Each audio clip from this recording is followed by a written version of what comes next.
Amir anakku.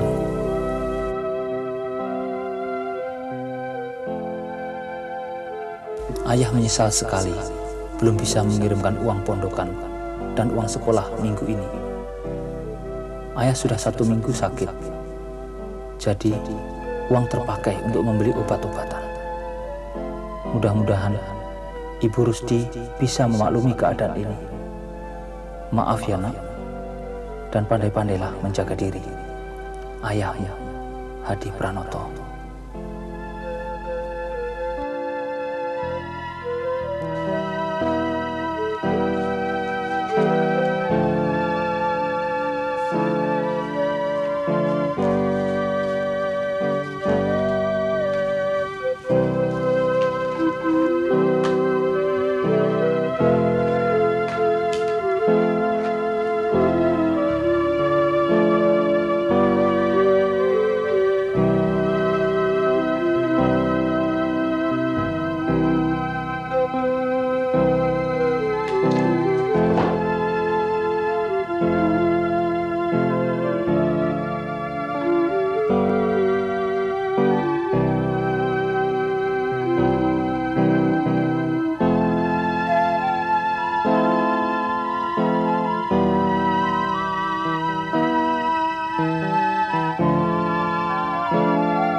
Emir, kok ngelamun sih? Apa karena surat ayahmu kemarin? Itu semisal kecil. Bukan begitu, Mat. Bulan ini kita kan ada karya wisata. Kalau saya tidak punya uang, saya tidak bisa ikut. Kalau nggak ada uang, ya tak usah ikut. Itu sih bukan jalan keluar, tetapi jalan buntu. Pasrah amat.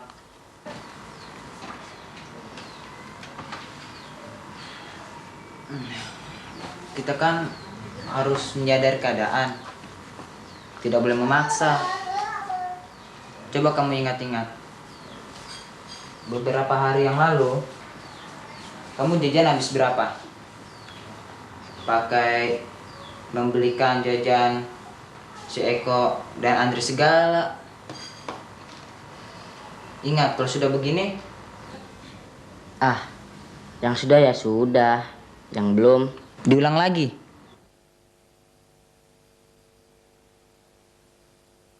Kalau begini baru sadar, kita belum bisa hemat. Belum bisa. pelajaran buat kita. Lain kali hati-hati pakai uang. Harus kita pilih keperluan yang penting. Ya, terpaksa belum bisa membayar uang pondokan. Nanti mau memberitahu Ibu Rusdi dulu.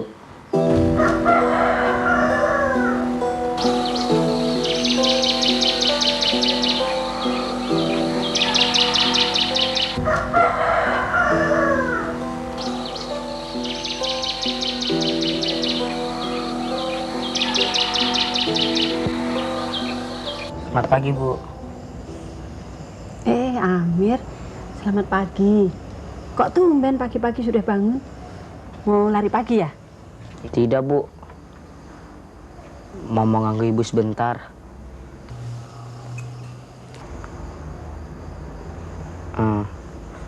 Kemarin Amir dapat surat dari Bapak. Katanya Bapak belum bisa mengirim uang karena sakit. Ini, Bu, suratnya.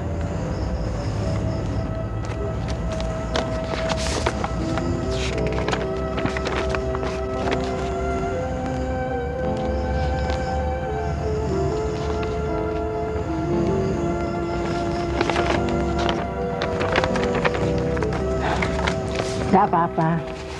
Terus bagaimana uang sekolahmu?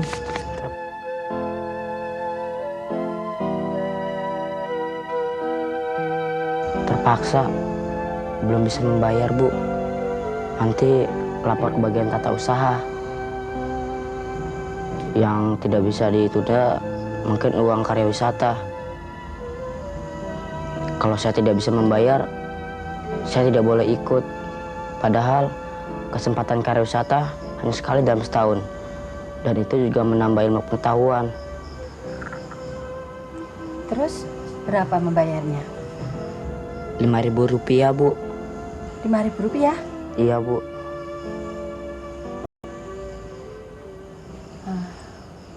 Bagaimana kalau misalnya kamu bantu ibu di warung? Ya tentunya kamu sesudah pulang sekolah supaya nggak ganggu pelajaranmu, ya. Jadi kalau kamu membantu ibu di warung, mau jaga, jadi ibu bisa bikin kue. Nah, kuenya bisa dijual, jadi menambah penghasilan ibu. Dan kamu bisa ikut karya wisata, ya. Daripada kamu cuman pulang sekolah terus hanya main-main, ya kan? Wah, setuju, Bu. Ibu baik sekali. Gini ya, Mir, kamu harus bisa memanfaatkan waktu dengan sebaik-baiknya, ya, supaya dapat mencukupi kebutuhanmu yang makin lama makin banyak. Coba lihat, ibu buka warung, padahal penghasilannya bapak itu sebetulnya cukup. Tapi kalau ibu nggak buka warung, ibu tidak bisa menabung untuk misalnya ongkos kesehatan, ongkos anak-anak sekolah. Nah, juga kalau ibu nggak buka warung, bagaimana? Anak ibu sudah besar-besar, jadi keperluannya kan banyak, ya. Nah, sekarang ada waktu, ada tempat berjualan, ya. Jadi kita harus memanfaatkan waktu yang sebaik-baiknya. Daripada ibu cuman kesana kemari ngobrol nggak keruan, ya. Betul juga, Bu. Cuma apa saya masih boleh main sepak bola, Bu? Loh, ya boleh, tapi hari Minggu, ya. Soalnya kalau olahraga itu juga baik untuk kesehatan, ya. Sudah, nanti kamu buru terlambat. Sana siap-siap dulu. Ya, Bu. Para siswa, kalian dengar percakapan tadi? Apa yang dilakukan oleh ibu kos juga termasuk prinsip ekonomi. Dengan waktu yang ada dan tempat yang ada, dimanfaatkan sebaik mungkin untuk mendapatkan hasil sebesar mungkin. Prinsip ekonomi sebetulnya secara tidak kamu sadari sudah sering kamu lakukan dan kamu lihat dalam kehidupan sehari-hari. Misalnya, kamu membeli barang dari pasar atau toko, kamu pasti menawarnya, kan? Nah, coba perhatikan kejadian berikut ini.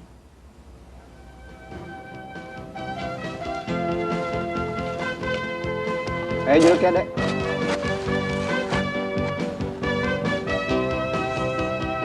Berapa, Bang?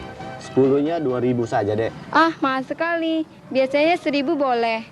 Ini kan jeruknya manis dan besar-besar, Dek. Nah, kali yang ini boleh 1.000. Nggak mau, itu kecil-kecil sekali.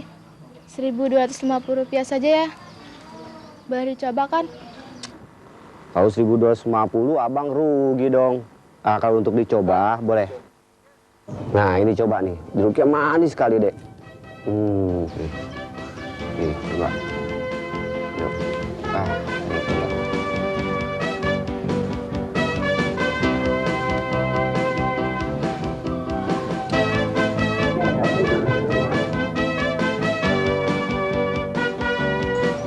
Ini baru ya, Bang. Wah, jadi cobain semua dong, Dek. Nanti abang rugi. Para siswa, mengapa setiap pembeli cenderung menawar harga serendah mungkin, sementara penjual menawarkan barangnya setinggi mungkin? Itu karena mereka menganut prinsip ekonomi. Ingat, dengan pengorbanan sekecil-kecilnya, ingin memperoleh hasil sebesar-besarnya. Prinsip ekonomi tidak hanya berlaku dalam kehidupan perekonomian saja, melainkan dapat juga diterapkan dalam segi kehidupan yang lainnya. Misalnya, kamu sebagai pelajar diharapkan bisa menerapkan prinsip ekonomi dalam menggunakan waktu untuk belajar, bermain, dan lain-lainnya. Dalam usaha menggunakan prinsip ekonomi, perlu diperhitungkan dan dipikirkan dengan cermat.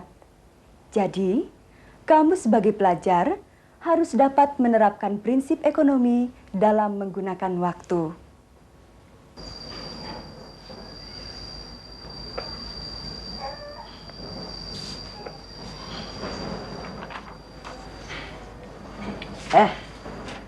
Apa ya contoh-contoh penerapan prinsip ekonomi yang cocok untuk kita? Kita sebagai pelajar tidak boleh membolos. Harus rajin masuk sekolah. Rajin masuk sekolah, tapi di kelas tidak memperhatikan guru. Waktu guru menerangkan, kita bergurau sendiri. Ya sama juga bohong. Bener juga ya Ino. Kita rugi 2 kali loh kalau di kelas hanya bergurau.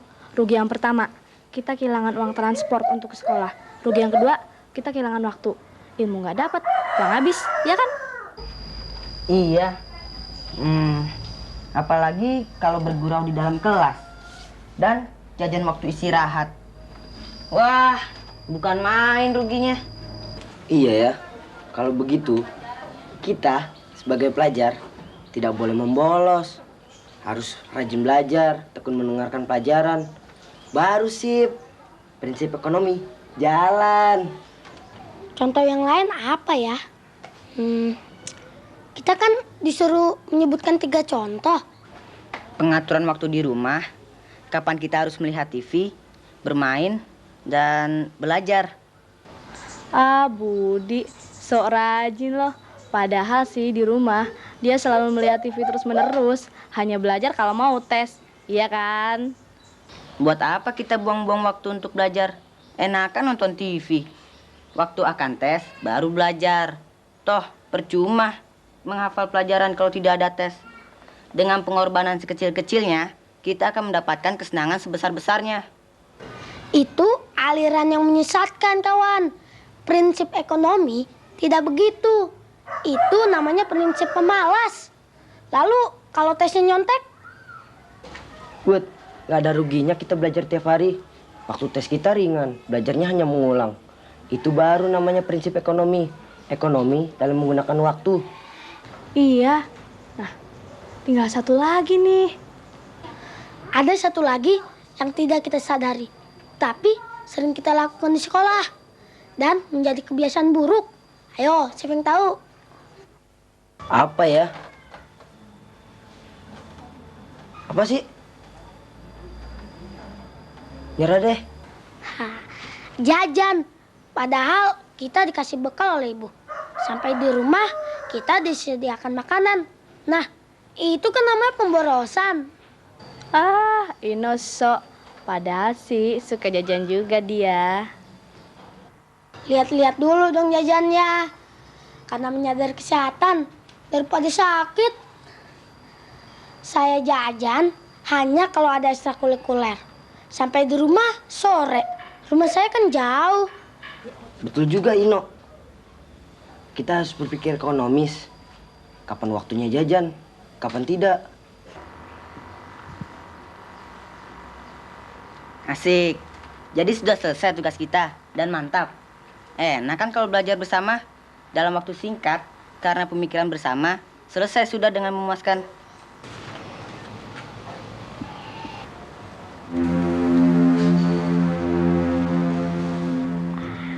Termasuk prinsip ekonomi juga kan?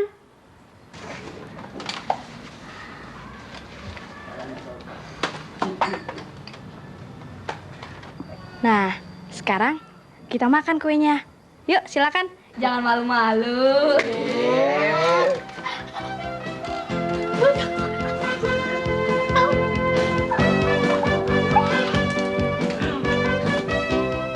Nah, para siswa, itulah prinsip ekonomi. Dengan pengorbanan sekecil-kecilnya, mendapatkan hasil yang sebesar-besarnya. Apakah kalian sudah bisa menerapkan prinsip ekonomi dalam kehidupan sehari-hari? Di antara kalian, Mungkin ada yang ibunya bekerja. Nah, bagaimana menurut pendapatmu?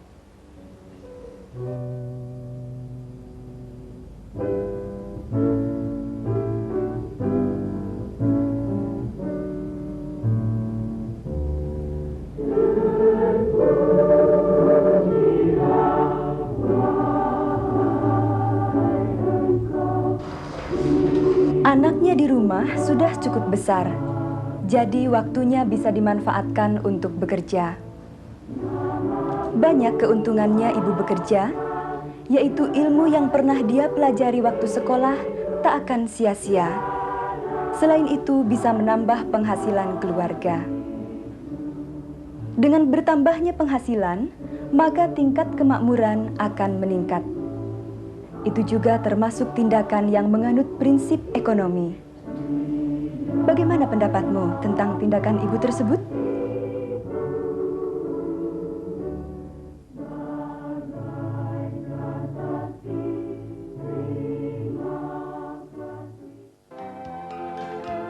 Tindakan pedagang sayur ini juga termasuk prinsip ekonomi.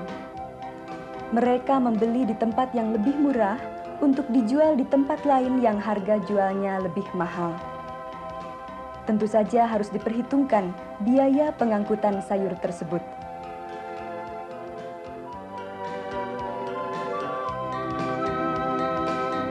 Kalian sebagai pelajar harus bisa memilih alternatif tindakan-tindakan mana yang perlu dilakukan dan mana yang perlu dihindari dalam segala hal.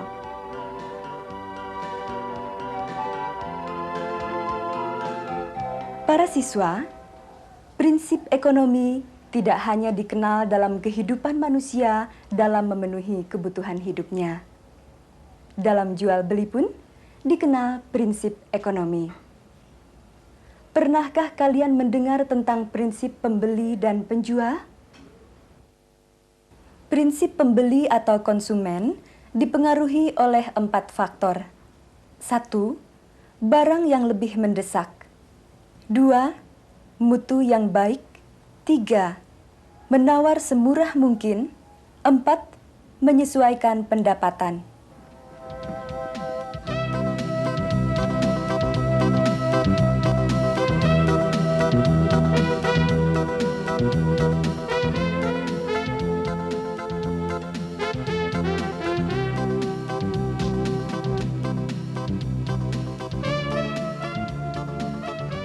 Anak-anak sudah libur dan sudah naik kelas semua. Bagaimana, Bu? Apa acara kita? Kita ke rumah nenek ya di Jogja.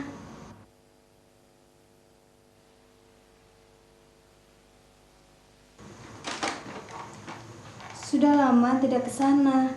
Kangen sama nenek dan kakek. Kita pengen ke Bali ya. Kita kan belum pernah ke sana. Ya, memang anak-anak sedang libur sekarang. Tetapi ibu punya keperluan yang lebih penting dan mendesak. Ibu merencanakan untuk memperbaiki genteng rumah kita. Sebentar lagi kan musim hujan. Kalau bocor bagaimana?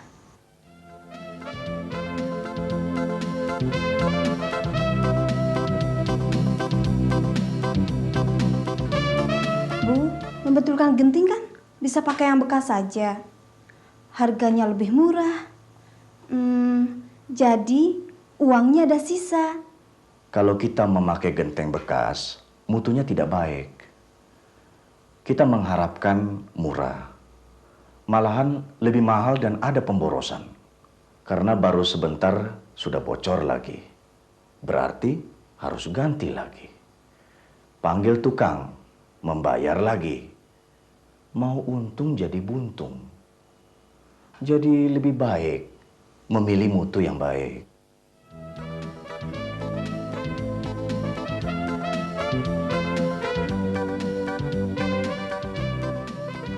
Cari yang murah saja, Bu. Ya, kita cari yang murah, tapi mutunya yang baik. Ayah akan membeli di langganan ayah saja. Jadi kita dapat harga yang murah, tetapi mutu yang baik.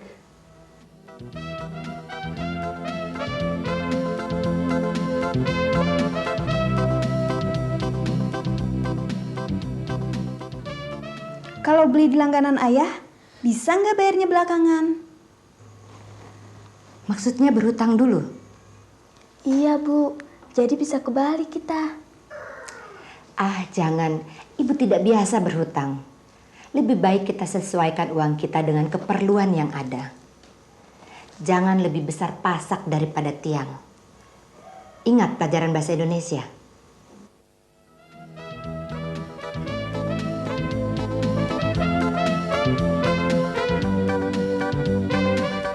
Para siswa, benar kata Ibu. Kita harus menyesuaikan penghasilan yang diperoleh untuk membelanjakannya. Dengan kemampuan atau penghasilan yang diperoleh, berusaha untuk memenuhi kebutuhan pada tingkat kepuasan yang maksimal, itulah prinsip ekonomi. Bagaimana dengan penjual? Tentunya penjual pun memiliki prinsip-prinsip tertentu pula.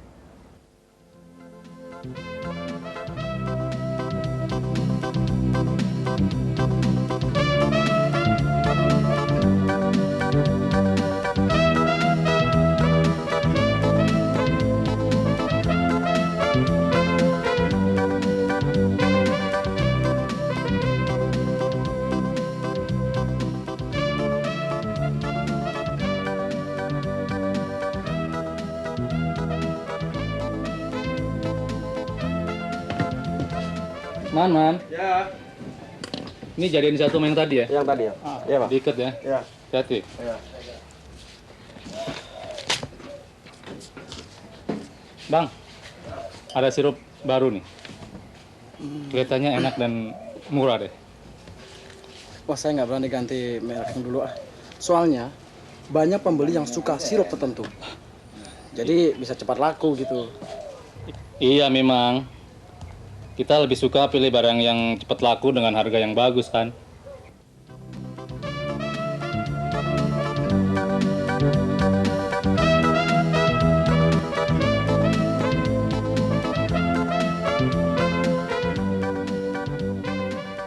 Mau ambil barang apa lagi? Oh iya, biskuit apa yang ada dan yang enak? Ada. Cuman modelnya kiloan. Mereknya apa itu? Mereknya sih nggak ada. Wah, saya nggak berani. Ganti yang lain saja lah. Kalau begitu, ini aja deh. Sudah dijamin merek dan mutunya.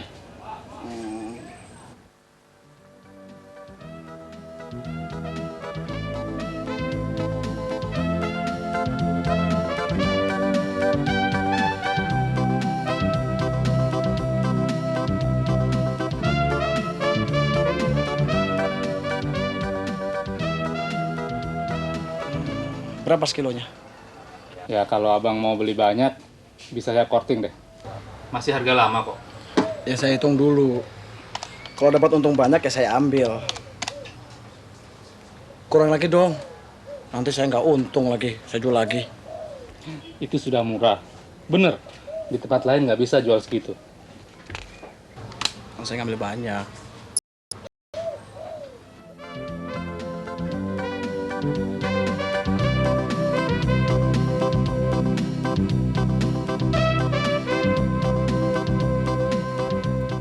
Itulah tadi prinsip-prinsip penjual.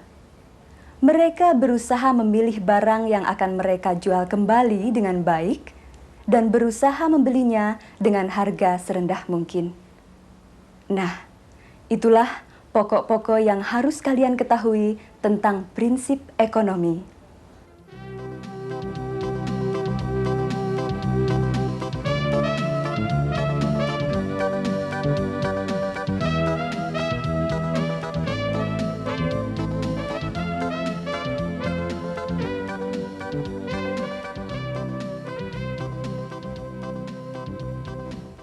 Para siswa, setiap orang selalu berusaha memenuhi berbagai kebutuhan pada tingkat kepuasan semaksimal mungkin dengan kemampuan yang dimilikinya. Dan hal itu mendorong mereka untuk melakukan pilihan dari berbagai kemungkinan yang ada. Kemungkinan yang harus dipilih berdasarkan prinsip ekonomi adalah kemungkinan yang paling menguntungkan.